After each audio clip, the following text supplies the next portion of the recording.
masuk ke ruang maha kudus. Haleluya. Ku masuk ruang maha kudus dengan anak domba. Kami masuk dengan hati tulus.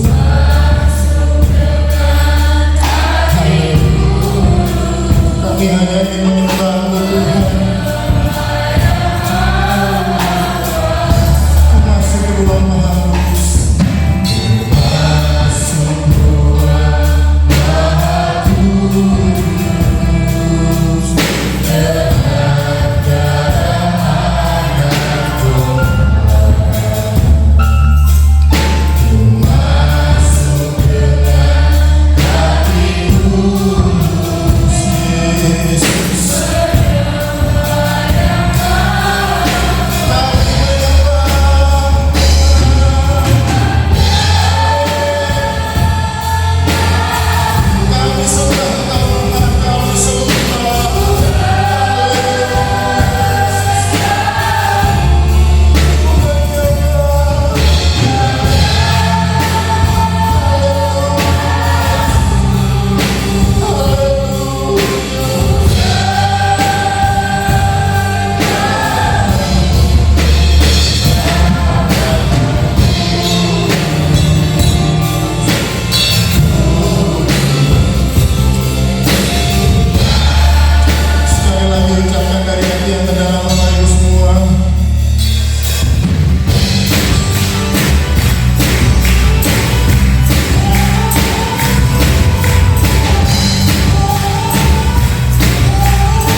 sebagai alat kebenarannya yang memberkati.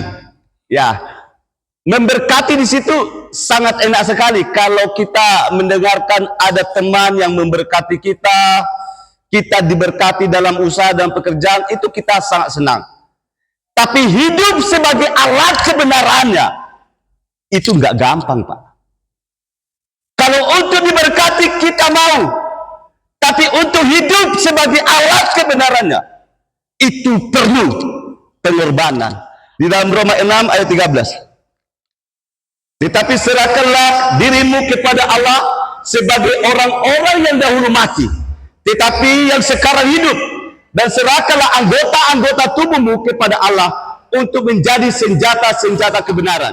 Paskah itu sudah ada di dalam perjanjian lama. Bahasa aslinya adalah, Paskah adalah dalam bahasa Ibrani Pesach. Ya, dalam bahasa Yunani Pasah. Jadi yang artinya sama. Pasah sama Pesach sama Pasah itu sama. Yaitu apa? Ya, apa? Jadi kalau Paskah itu adalah melewatkan atau dilewatkan. Ketika bangsa Israel di Mesir selama 430 tahun, maka Tuhan mengirim tulah pertama, tulah kedua, sampai tulah yang ke-10. Matinya anak sulung. Jadi semuanya di Mesir itu anak-anak sulung. Mati semuanya. Terkecuali bangsa Israel. Mengapa tidak mati anak sulung umat Israel? Karena mereka menyembelih kambing domba yang tidak bercacat celah. Lalu darahnya mereka ambil. Nah, setiap rumah bangsa Israel dioleskan itu darah. Lalu ketika tulah itu datang, kematian itu, kebinasaan itu datang, dilewati rumah siapa? Rumah orang Israel, karena ada darah. Rumah orang Mesir binasa semuanya, anak-anaknya semuanya binasa. Rumah orang Israel diselamatkan. Nah, di dalam perjanjian baru, Paskah adalah kemenangan. Yang tadinya kita binasa, yang tadinya kita kena tulah, yang tadinya kita celaka, yang tadinya kita mati, tapi Yesus mati di atas kayu salib. Darahnya yang melewatkan kita, sehingga yang tadinya kita mati, karena ada darah itu, maka kita diselamatkan dari maut. Beri tepuk tangan buat Tuhan. Amin. Ya, saudara hidup sekarang? Ya, yang tadinya kita mati, tapi karena darah itu kita hidup. Di dalam kitab Kejadian 2, Tuhan mengatakan kepada Adam dan Hawa, engkau boleh makan buah yang ada di taman itu, tapi ada satu pohon yang tidak, buah yang tidak boleh kamu makan. Di tengah-tengah itu adalah pohon pengetahuan yang baik dan yang jahat. Apabila engkau makan, kalimatnya apa? Engkau pasti mati. Waktu Tuhan mengatakan kepada manusia pertama, engkau boleh memakan, tidak boleh memakan buah itu. Apabila engkau memakan, maka engkau mati. Adam dan Hawa melihat buah itu, enak untuk dilihat, enak untuk dimakan. Lalu Hawa mengambil buah itu, dikasihnya kepada suaminya, lalu mereka mati. Firman Tuhan mengatakan di dalam kitab Kejadian, kalau engkau memakan itu, maka engkau akan mati. Menjadi pertanyaannya, mereka mati atau tidak? Apa yang mati?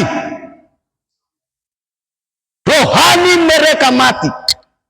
Sehingga pagi ini saya katakan bagi kita, kalau you tidak datang ke gereja, sebenarnya kita hidup, dan sebenarnya ada yang mati dalam hidup kita. Roh kita sudah jauh di hadapan Tuhan. Jadi namanya hidup itu, Pak, Bu, harus ke gereja, harus memuji Tuhan, harus menyembah Tuhan, harus melayani pekerjaan-pekerjaan. Itu adalah hidup. Jadi tahu nggak namanya hidup? Sesungguhnya rohani kita itu yang kita kasih makan firman Tuhan. Karena itu berbicara soal kehidupan yang kekal. Nah, kalau kita sudah tahu itu apa hidup, ada dua hal hidup sesuai dengan firman Tuhan ini. Oke, lihat dulu.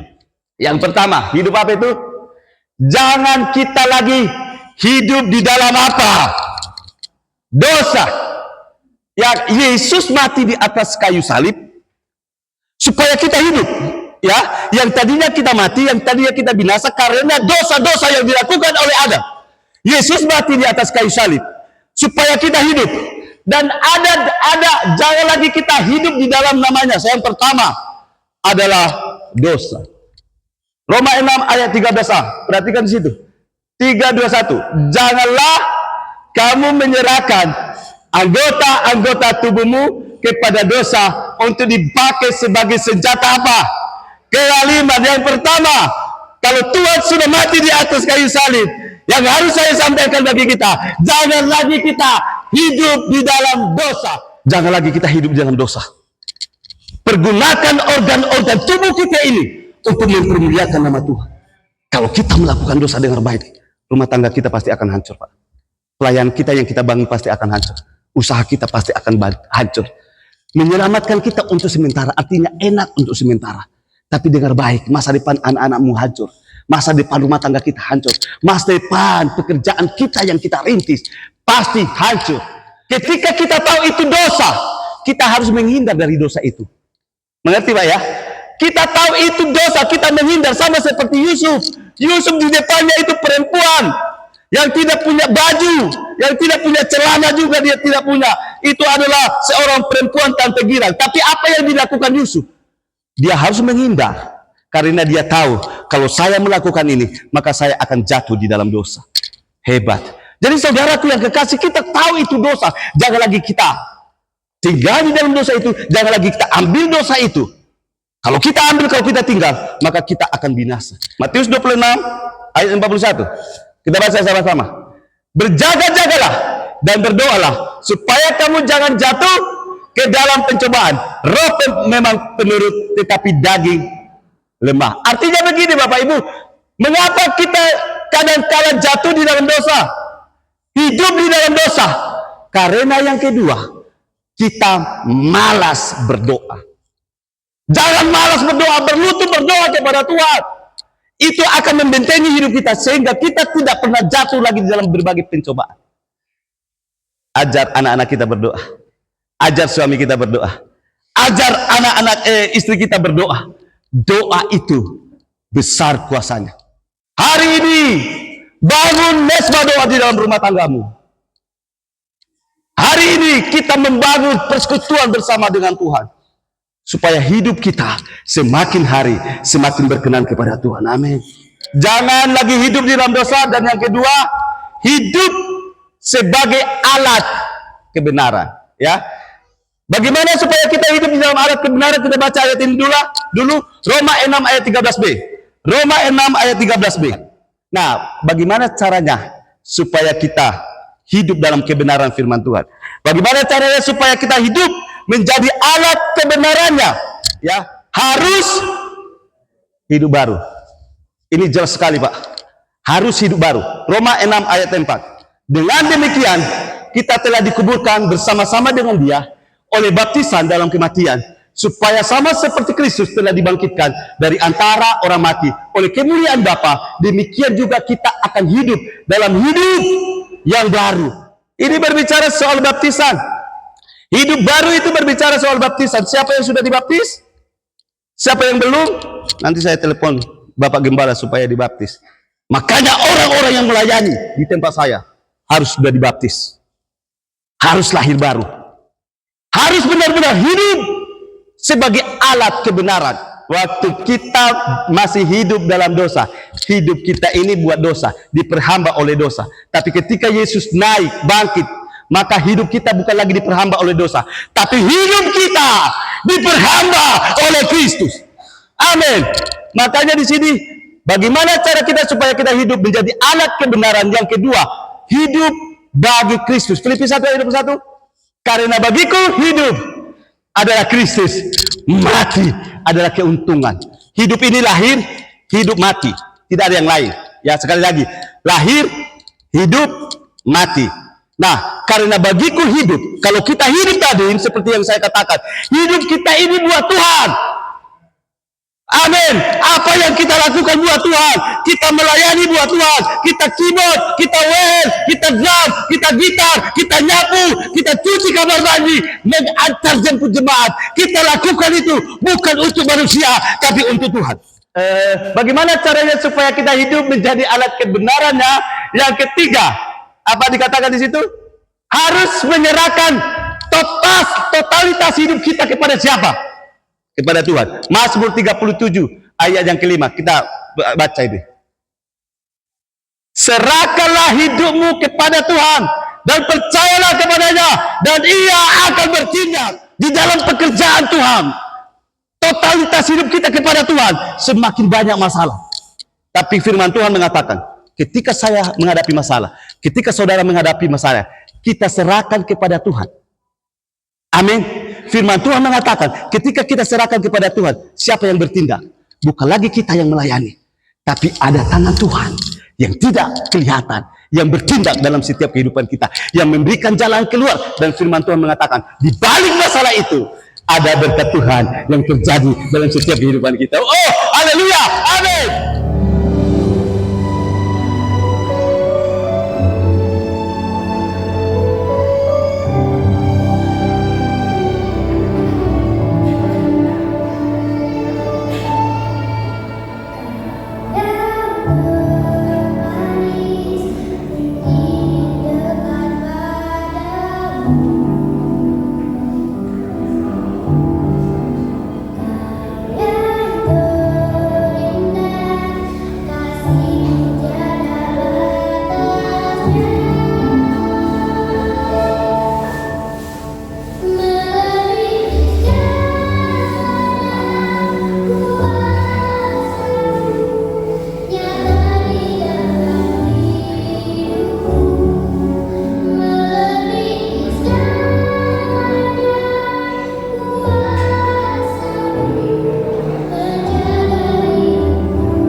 pulanglah ke rumahmu dan terimalah berkat yang datang daripada Tuhan.